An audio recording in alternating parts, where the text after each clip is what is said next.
En manchette, aujourd'hui, le Festival de la Naudière lance sa programmation. Bonjour à tous et bienvenue à votre bulletin d'information sur les ondes de CTRB, votre télévision locale et régionale, en ce 20 mars. On débute, il y a eu une conférence de presse, donc on débute par un thème musical, si on peut dire, puisque du 7 juillet au 6 août prochain, le Festival de la Naudière propose une saison plus que remarquable, donc dans un décor enchanteur et une ambiance chaleureuse. Cette année encore, le festival donc, se déroule à l'amphithéâtre Fernand Lindsay à Joliette, en plus de se déployer dans plusieurs églises historiques de la Naudière, des sites agro-touristiques et également des lieux culturels lanaudois. Le festival, en un coup d'œil, ce sera 14 concerts à l'amphithéâtre Fernand Lindsay, dont l'acoustique exceptionnelle et l'environnement champêtre en font l'une des meilleures salles de concert extérieures au pays. Il y aura 8 concerts dans les églises de la région, 7 concerts hors les murs, comme on dit, pour des lieux culturels et des sites agro-touristiques. On ajoute 6 soirées cinéma gratuites. Il y aura même 2 messes des artistes. Quelques incontournables de la programmation. En ouverture, l'OSM et le chef Payaré, donc dans la 9e de Beethoven, ce sera le 7 juillet à 20h. L'œuvre mythique de Beethoven est un puissant plaidoyer pour le vivre ensemble. L'OSM, 4 solistes triés sur le volet et un chœur de 100 personnes pour chanter l'Ode à la joie. Quoi de mieux pour débuter la saison? Ça sera donc en ouverture et en clôture, Nézet-Séguin, oui, le chef, et Cho, l'ivresse et le sentiment. Ça sera le 6 août, entre Chopin et Tchaïkovski. Un fil rouge, celui de la passion tumultueuse et de la sensibilité à fleur de peau. Yannick Nézet-Séguin et Seong-Jin Cho, de retour à l'amphithéâtre après leur concert conjoint, c'était à l'été 2019. Donc, ils se réunissent à nouveau pour une conclusion spectaculaire de l'édition 2023 du festival. Il y aura aussi, on en a parlé il y a quelques instants, une série de films en plein air. Donc, ça se déroulera à l'amphithéâtre Fernand Lindsay. C'est gratuit.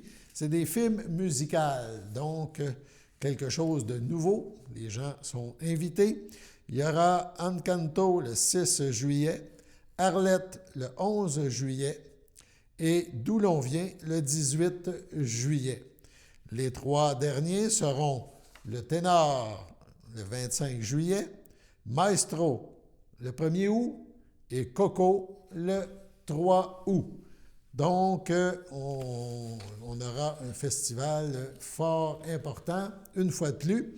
Et cette année, le festival lanaudois a pris la décision de diminuer les prix de certaines gammes de billets afin de poursuivre sa mission qui est de démocratiser la musique classique. Les billets dans la section pelouse se situent maintenant dans une gamme de prix entre 20 et 30 $.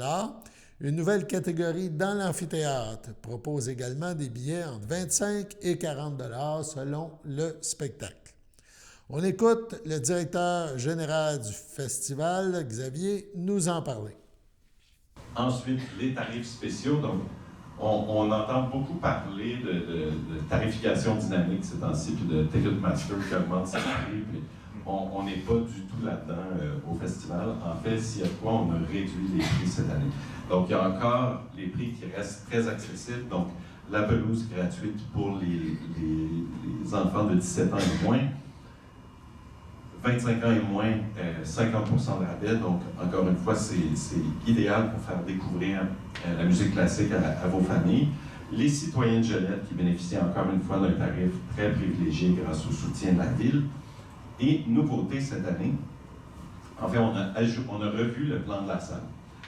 Donc, on a fait toute une analyse là, qui nous permettait de voir les clients, c'était lesquels les sièges qu'ils préféraient. Et on a revu la tarification pour créer une catégorie plus très, très, très accessible.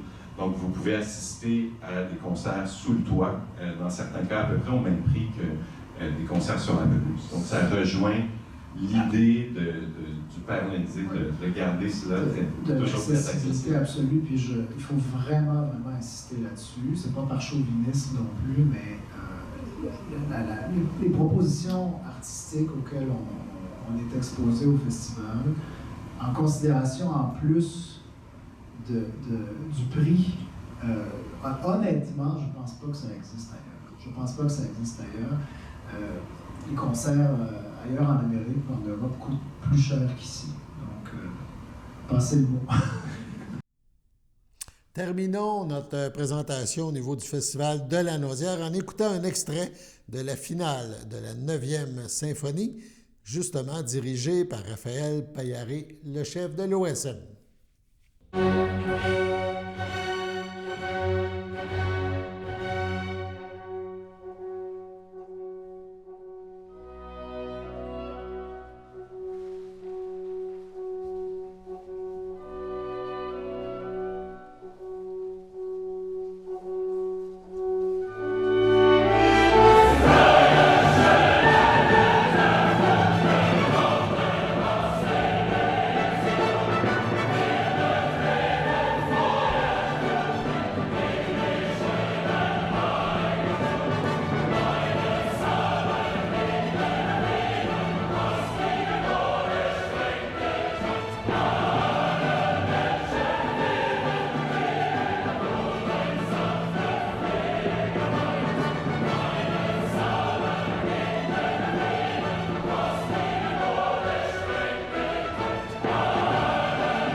Imaginez maintenant ce son à l'amphithéâtre de Joliette dans ce décor incroyable. On change maintenant de registre complètement et on vous parle à l'aube de la présentation du budget provincial. Ça se fera demain après-midi. On parle des demandes du Parti québécois face au vieillissement de la population et à la dégradation des conditions de vie des aînés en région. Le porte-parole du Parti québécois en matière d'aînés, on parle ici du député Joël Arsenault, il demande au gouvernement de réinvestir massivement en soins à domicile afin d'entamer un vrai virage nécessaire et attendu depuis nombre d'années. 91% des Québécois souhaitent vieillir à la maison, pas dans un CHSLD ou dans une maison des aînés qui, en région, se trouvent souvent loin de leur communauté. C'est pas normal que le Québec consacre moins du quart de ses budgets en soins de longue durée, donc aux soins à domicile, alors que la moyenne des pays européens dépasse 50%. De mentionner le député. Comme François Legault adore nous le répéter, a-t-il dit, il faut écouter les Québécois, affirme le député des Îles-de-la-Madeleine. Le Parti québécois, rappelons-le, demande au gouvernement d'investir 3 milliards par année de manière récurrente afin d'allouer 50% du budget des soins de longue durée aux soins à domicile d'ici 4 ans. Le Parti québécois veut inverser le modèle en finançant à la même hauteur les soins à domicile et l'hébergement. Présentement, seulement 22% du budget en soins de longue durée sont alloués au premier. La vision centrée sur l'institutionnalisation et les maisons des aînés a, dit le député, détourné le regard des réels besoins des aînés et du désir de la majorité d'entre eux vieillir à la maison. L'ajout de ces nouvelles sommes constituera, selon lui, un réel investissement. À terme, le virage vers les soins à domicile fera économiser des centaines de millions à l'État par rapport au statu quo que l'institutionnalisation des maisons et des maisons des aînés, donc des dossiers qui, selon eux, coûtent beaucoup plus cher. Joël Arsenault a tenu à rappeler que le Québec, en particulier dans les régions, est à un moment critique de son histoire au niveau du vieillissement de la population. Il reste peu de temps pour inverser complètement le modèle de soins de longue durée, pense-t-il. Il mentionne « Notre système de soins de longue durée a besoin d'un électrochoc, d'un virage à 180 degrés qui inversera le modèle actuel. » Donc, le député presse le gouvernement d'agir dans ce sens. Il mentionne que le Québec accuse un retard important à ce chapitre. Il rappelle ce qui se passe dans les pays européens qui consacrent en moyenne 50 %, on l'a dit tantôt, là, de leur budget en soins de longue durée, aux soins à domicile. Et il va même mentionner qu'au Danemark, ce pourcentage grimpe à près de 70 %. Donc, on rappelle, le Québec, selon lui, alloue 22 % pour le même niveau de service. Donc, une grosse différence. Bref, tout cela, évidemment, en préparation du dépôt du budget du gouvernement Legault. À suivre. Sur ce, on passe à la pause. Chers téléspectateurs, vous êtes cordialement invités le samedi matin dès 9h30 à notre bingo télédiffusé de nos studios de Berthierville. Depuis plusieurs années, nos adeptes de la télévision régionale se sont divisés un montant de 600 $, disponible chaque semaine lors de notre joute de bingo à CTRB. Un amical animateur et ses joyeux compères, dont un technicien et deux bénévoles, partagent tour à tour cette émission dans le but de vous agrémenter durant 60 minutes. Un moment de plaisir qui pourrait s'avérer payant pour vous. Vous pouvez donc vous procurer les cartes de jeu chez les dépositaires participants et j'ai nommé à Berthierville, le dépanneur Formule 1 et le garage Pétroté sur la rue Gilles Villeneuve, le marché IGA Extra sur la rue Gabrielle Brissette, le marché Métro sur la rue Notre-Dame et la pharmacie Proxime sur la rue Frontenac. À Saint-Ignace-de-Loyola, le dépanneur Esso sur la rue de la Traverse et le marché Aldo sur le rang Saint-Michel. C'est donc un rendez-vous hebdomadaire chaque samedi matin dès 9h30 sur les ondes de CTRB, votre télévision régionale et communautaire, maintenant en haute définition. On vous attend donc en grand nombre et toute l'équipe vous souhaite bonne chance. Si vous voulez participer aux activités offertes au groupe d'entraide en santé mentale Berthier-Lavaltrie L'Envol, plusieurs options de transport gratuits vous sont offertes. Le covoiturage, le transport avec un bénévole du CABA ou le transport adapté. Le territoire desservi, Berthier, Saint-Cuthbert, Saint-Norbert, Sainte-Élisabeth, Les Îles, Sainte-Geneviève, Lavaltrie, Lanoraie et Saint-Barthélemy. Contactez-nous pour plus d'informations.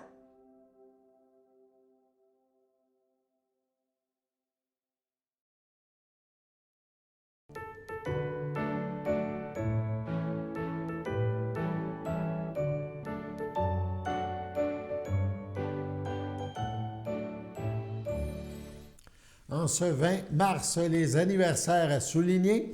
Tout d'abord, le Centre d'action bénévole d'Autrey souhaite bonne fête à Betty Marks et à Mario Poirier. Et la FADOC de l'Île-du-Pas souhaite un heureux anniversaire à Denise Laforêt. C'est votre anniversaire aujourd'hui, 20 mars. Toute l'équipe de CTRB vous souhaite bonne fête. Peut-être avez-vous vu sur les réseaux sociaux cette invitation. Donc, une invitation formulée par Marie-Claude Primo et Elsa Elsa Desaulniers, oui, de Lanoraie. Donc, Mme Primo et Desaulniers. Mme Primo et Desaulniers de Lanoraie qui invite la population de l'endroit à assister le 2 avril prochain à une rencontre. On parle à ce moment-ci de comité provisoire pour la fondation d'une coopérative de santé dans la municipalité de Lanoraie. Regardons et écoutons leur invitation.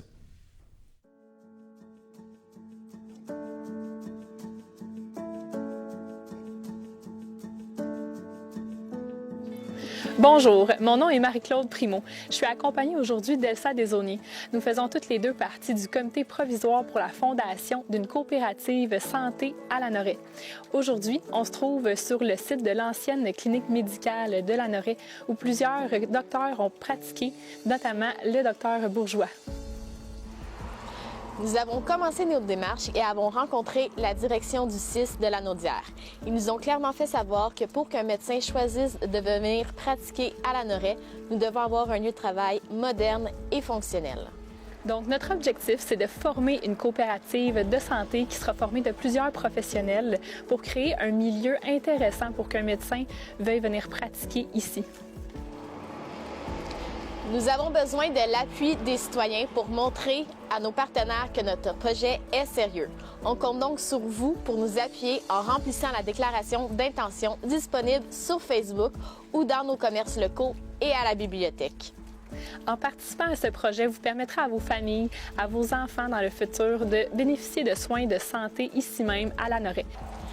On vous invite à notre assemblée publique d'information qui se tiendra au pavillon Jean Bourdon le 2 avril de 9h à 11h. J'aimerais terminer en remerciant Mario Poirier pour la réalisation de cette vidéo.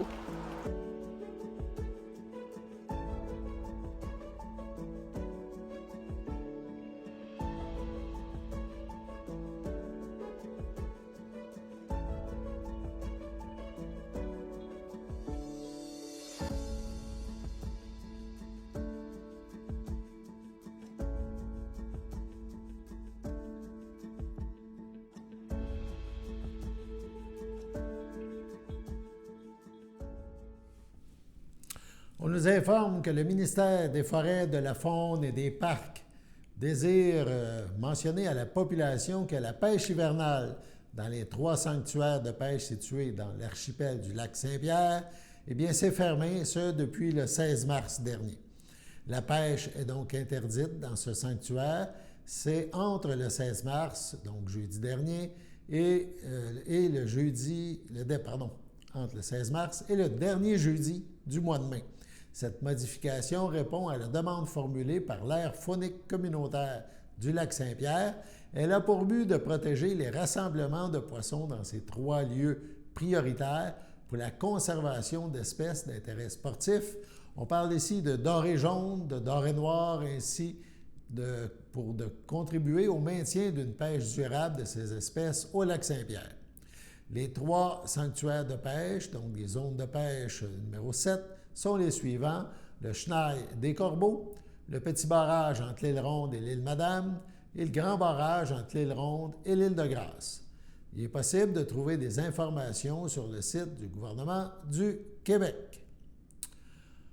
Le Frontenac, la salle de réception à Berthierville, revient avec de nouvelles activités, avec une programmation variée. Et CTRB est heureuse, une fois de plus, de s'associer avec le Frontenac afin de faire tirer une paire de billets à chaque spectacle.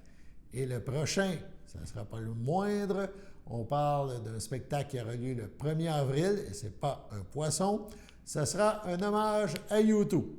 Pour gagner la paire de billets qui comprend le souper et le spectacle, c'est simple, on téléphone au 450-836-5103, 450-836-5103, indiquez votre nom, votre numéro de téléphone. Le tirage aura lieu jeudi, le 30 mars. Donc, encore quelques jours. Dépêchez-vous, inscrivez-vous. On écoute, en terminant ce bloc d'informations, un extrait du spectacle qui sera présenté le 1er avril, un hommage à U2.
On passe à la pause. Service de déclaration d'impôt du Centre d'action bénévole d'Autrey. Si vous avez plus de 65 ans, avec un revenu modeste et que vous demeurez sur le territoire desservi par le CABA, nous pouvons vous aider. Dès la fin janvier, téléphonez au 450-836-7122 afin de vous inscrire. Produire vos déclarations de revenus à temps vous assure de bénéficier des crédits auxquels vous pourriez avoir droit. Supplément de revenus garanti, remboursement de la TPS, Régie des rentes du Québec, crédit de solidarité. Également, si vous avez plus de 70 ans, vous pourriez avoir droit au crédit en maintien à domicile et le soutien aux aînés. Produire ces déclarations, c'est important et payant.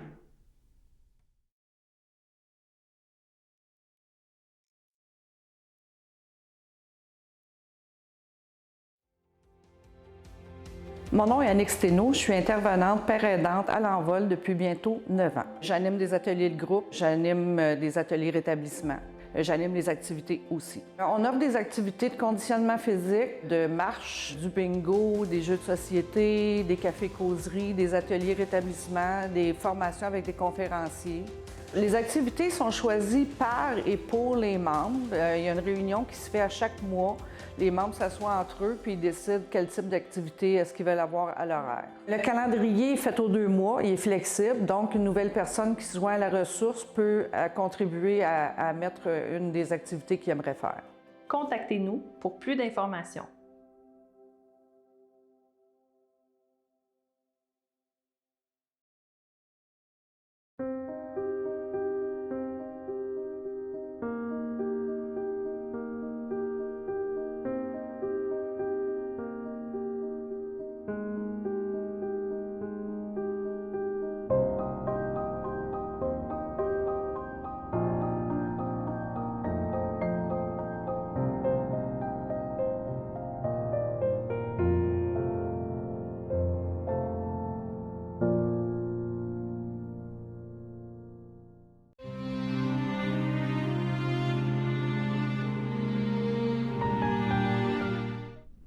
Accidentellement, le 22 février, à l'âge de 19 ans, est décédée Justine Rousseau. Demeurant à Saint-Cuthbert, elle laisse dans le deuil son père Guy Rousseau, sa mère Julie Lafortune, Christian Lépine, ses sœurs Élodie Rousseau, Mathieu Lassalle, Brigitte Rousseau, sa demi-sœur Océane Lépine, ses grands-parents maternels Gustave Lafortune, Louise Alain, Jean-Marc Alain, ses tantes, ses oncles Linda Rousseau, François Barrette, Luc Rousseau, Édith Lafortune, Stéphane Soriol, ses cousines et son cousin, Alexandra, Amélie, Joseph et Corinne, et autres parents et plusieurs amis. La famille vous accueillera vendredi 24 mars de 19 à 21 h et samedi 25 mars de midi à 14 h.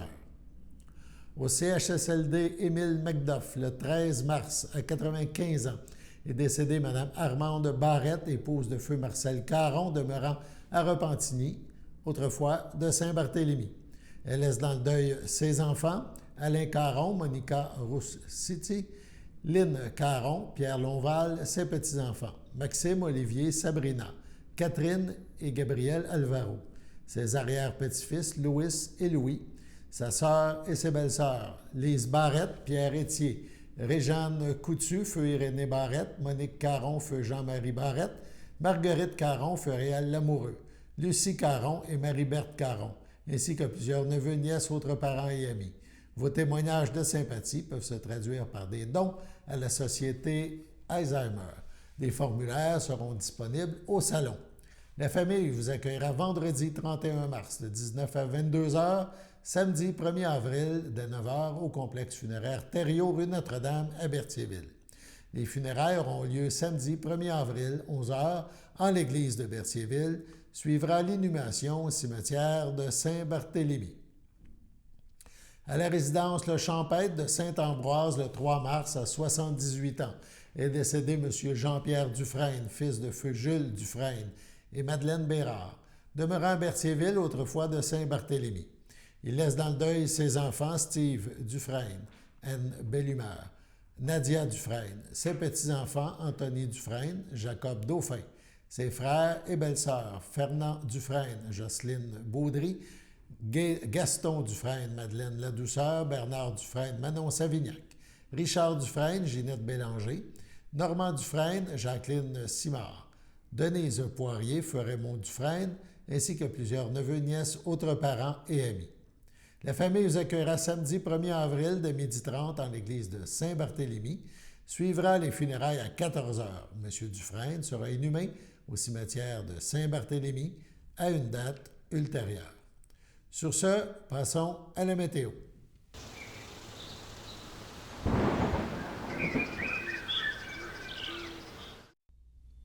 Bienvenue à votre météo de cette semaine. Aujourd'hui, lundi après-midi, ce sera des averses de neige fondante, une température de 3, un temps ressenti de -1, moins de 1 cm de neige. Lundi soir, c'est des averses de neige isolées, une température de 1, un temps ressenti de -4, moins de 1 cm de neige. Lundi nuit, c'est nuageux avec quelques flocons, une température de -2, un temps ressenti de -6, moins de 1 cm de neige. Mardi matin, ce sera nuageux avec quelques flocons, une température de -3, un temps ressenti de -7, moins de 1 cm de neige. Mardi après-midi, ce sera de la pluie et de la neige, une température de 4, un temps ressenti de 2, en moins de 1 mm de pluie. Mardi soir, ce sera des passages nuageux, une température de 0, un temps ressenti de -4. Et voilà, c'était tout pour votre météo. Nous vous avons présenté le bulletin d'information sur les ondes de CTRB, votre télévision locale et régionale, en ce 20 mars. Au plaisir de se retrouver demain. Bonne fin de journée.